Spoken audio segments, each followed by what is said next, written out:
പ്രധാനമന്ത്രി നരേന്ദ്രമോദി വിരമിക്കും.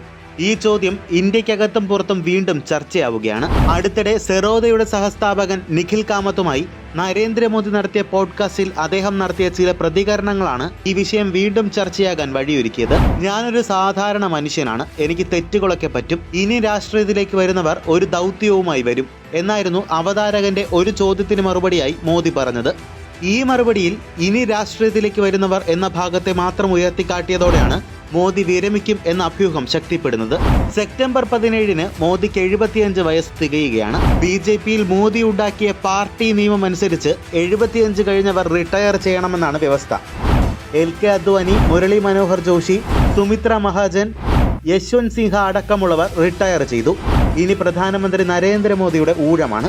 എന്നാൽ 75 വയസ്സായാലും നരേന്ദ്രമോദി പ്രധാനമന്ത്രി സ്ഥാനം ഒഴിയില്ലെന്നാണ് BJPക്കുള്ളിൽ നിന്ന് അമിത്ഷാ അടക്കമുള്ള നേതാക്കൾ പറയുന്നത്. മോദി കാലാവധി പൂർത്തിയാക്കും, തുടർന്നും നയിക്കും. 75 വയസ്സിൽ പദവി ഒഴിയണമെന്ന് പാർട്ടി ഭരണഘടനയിലില്ലെന്നും ഇതിനെ ചൊല്ലി BJPയിൽ ആശയക്കുഴപ്പമില്ലെന്നുമാണ് അമിത്ഷാ പറയുന്നത്.